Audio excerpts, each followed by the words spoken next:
Okay, I gotta be real. I only have like half a page of notes on this one. Not a lot to talk about. It's a thread of the week.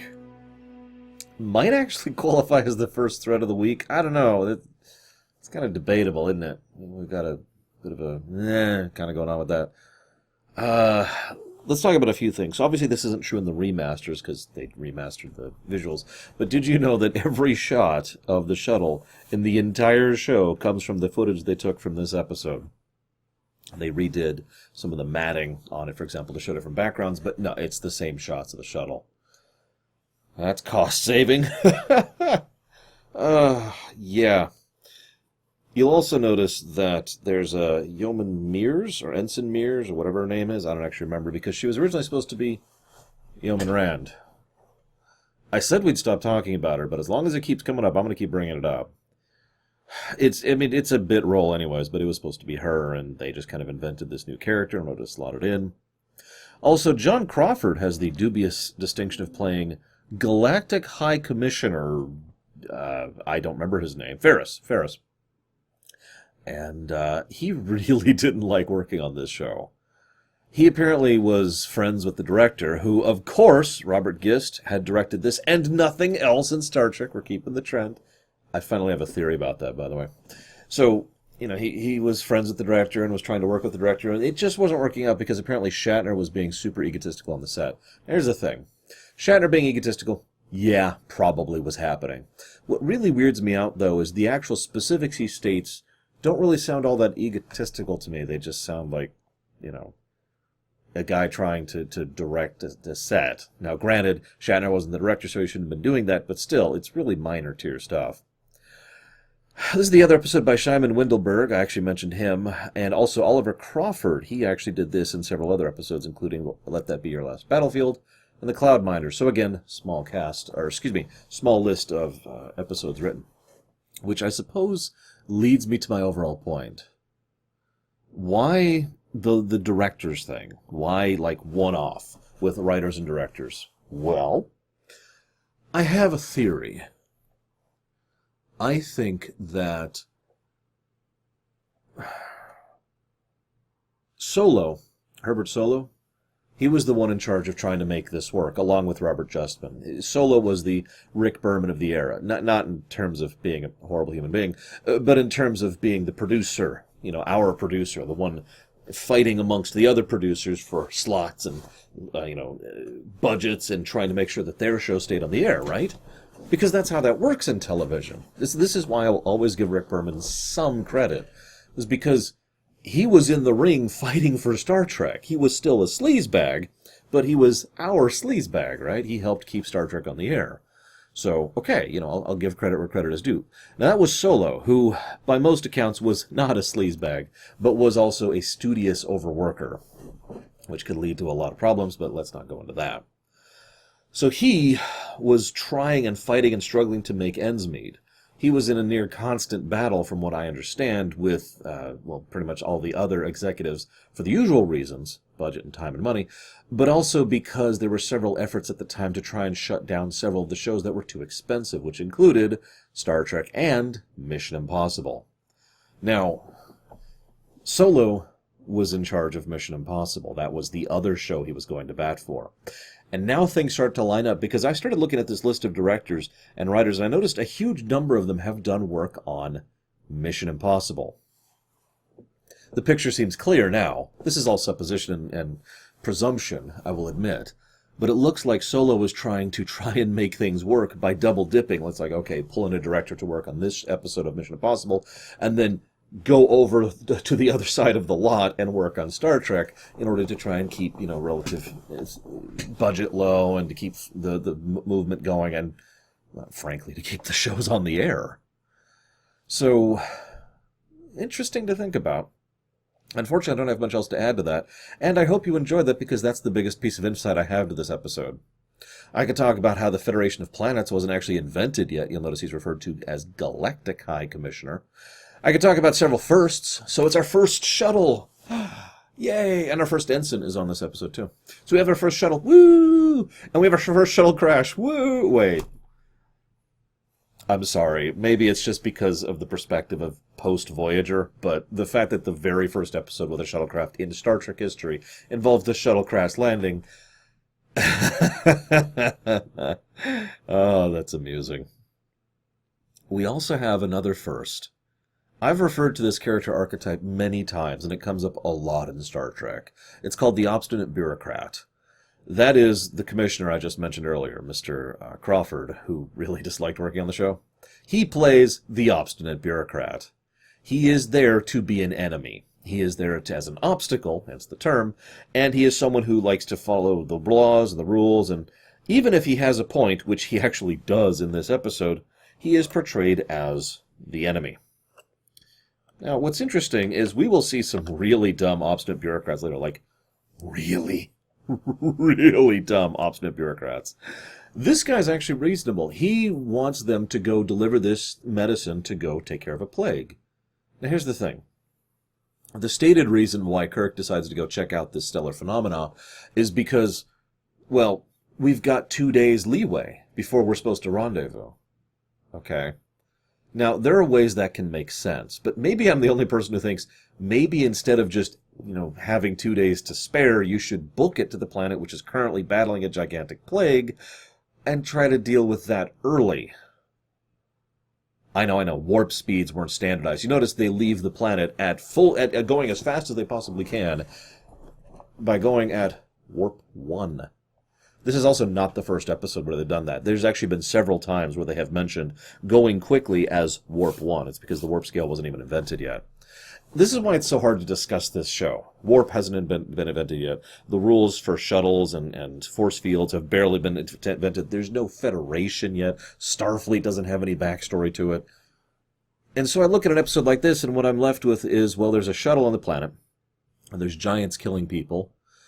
Good special effects on the giants, actually. I'll give you that one. They do some clever things, because what they have is they have people with their props, and then they have other versions of those props that people like Nimoy will pick up, and it's huge.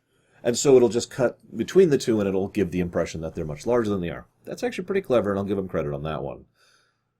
It's funny, because our giants, in my opinion, should have been completely from the story entirely, because they had nothing to it. They are another obstacle on top of 2 other obstacles. You'll notice there's 3 ticking clocks in this episode.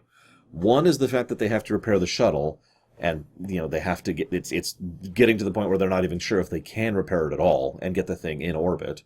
2, we've got the stupid giants.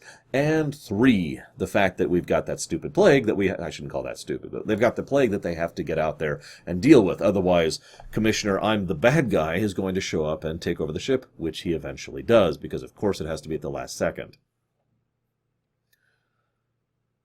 This irritates me. Because it's an episode that's supposed to be all about the big... Well, you know what? Let me just say this as neatly and politely as I can. This is a typical science fiction episode for the time. Big monsters, big scary situation, last-minute rescue. That's it. There's nothing really to discuss here. There's nothing to digest. There's nothing for me to sit on. There's a reason my page has only half a page of notes on it. It's because I have nothing to share. That's why I spent as much time as I could talking about the theory about the directors.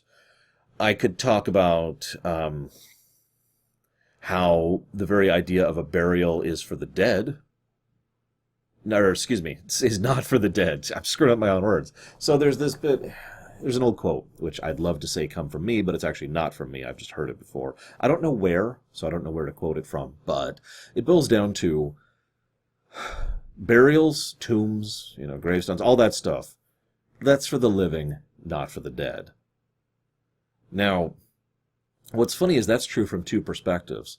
The first is obviously emotional, mental, us coping with death. That's one of the ways we do that.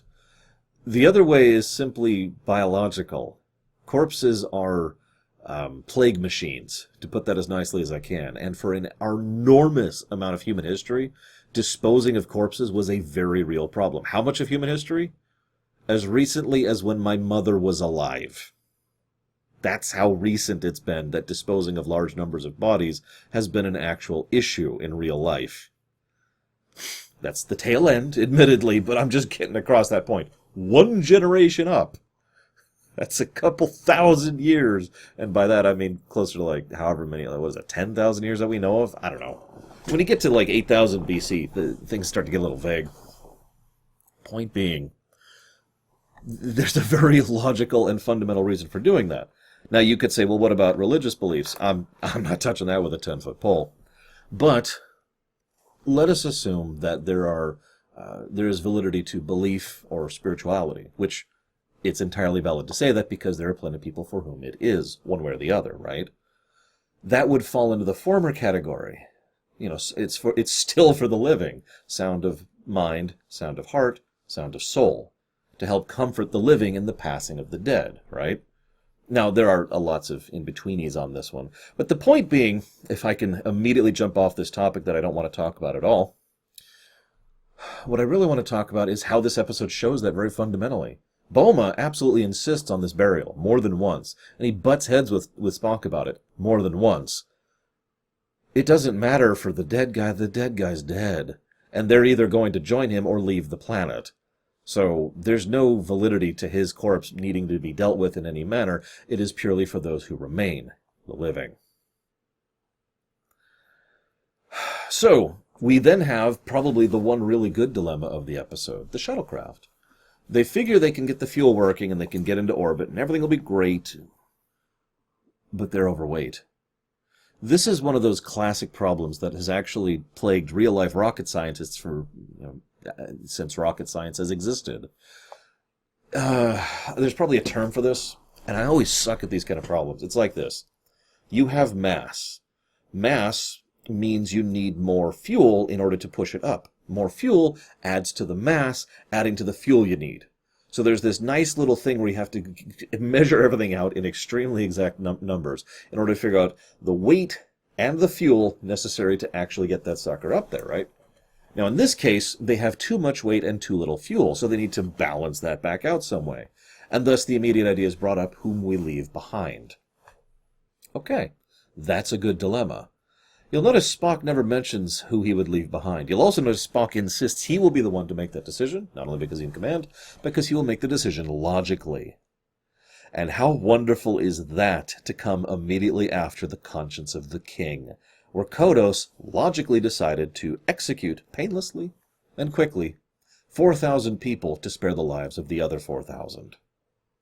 I wonder how he came to his decision on whom survived. Of course, there's no intended connection here. It's just by pure coincidence that these are next to each other in production order, because I'm pretty sure they're not next to each other when it comes to release order. Anyways, I just thought I'd comment on that, because I have so little else to talk about. I do have one final thing to talk about. Spock is bewildered by his logic failing. At first that irritated me, and then I realized why. Because I'm used to a Spock from, modern times. A Spock who's been through the movies, a Spock who's been through TNG, a Spock who's already gone through the entirety of his career, right? Logic is the beginning of wisdom, not the end, to use one of my favorite quotes from all of Star Trek. But that Spock is after this. This is Spock actually coming under this idea, this concept of the fact that logic can fail.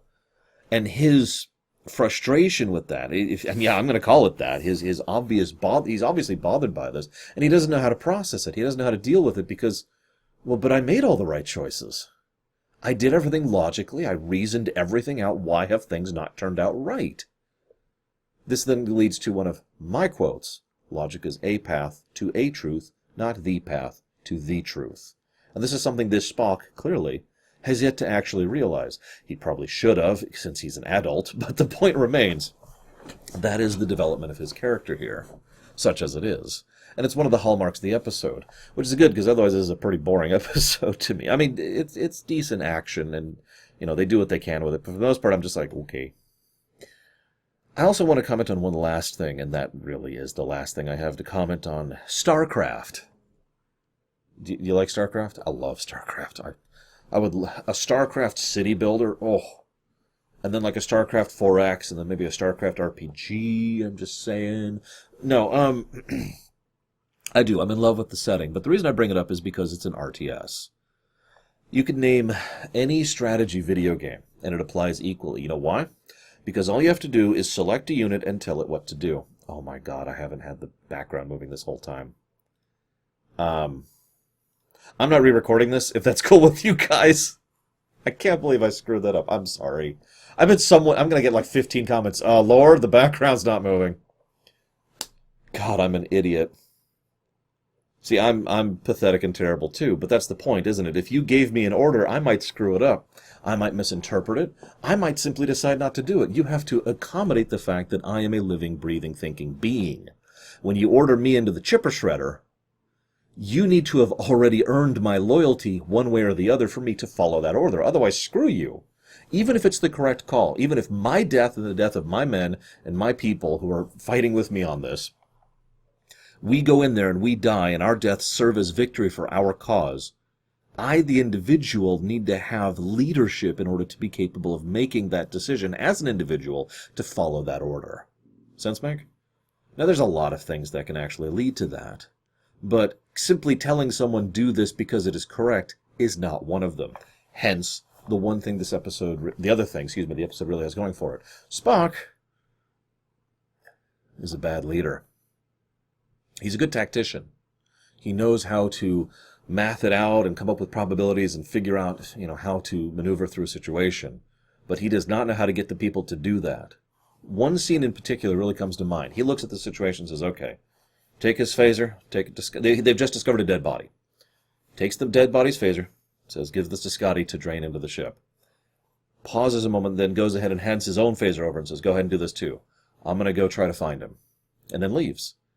Boma is just furious, and you can see in his body language, he's just, ugh. It is McCoy who then steps in and says, man, I don't even know. Like, he will go out there and threaten himself, unequipped and unarmed, to go try and save this man, but he might also order him behind, so we've got to do the best we can. Boma then visibly relaxes, acquiesces, and goes back to the shuttle with McCoy. Leadership. Because leadership isn't just about making the cold calculus or the call or the logic or the tactical thinking. It's about convincing people, unifying them, inspiring them, and having the charisma necessary and the force of will mandatory. That is what differentiates Kirk from Spock. And for that alone, that elevates this episode substantially for me. Because we needed to distinguish Spock from Kirk. Kirk has already been established more than several times. It's been a recurring trend that he knows how to lead. And he knows how to, but he also knows how to tactically think his way through a situation. So what makes him different from Spock? Well, now we see one of the big differences here. It's good stuff. I just wish there was more to talk about. Sorry about the background. I'm an idiot. What do you want from me? Hopefully we'll have something more interesting to talk about next time.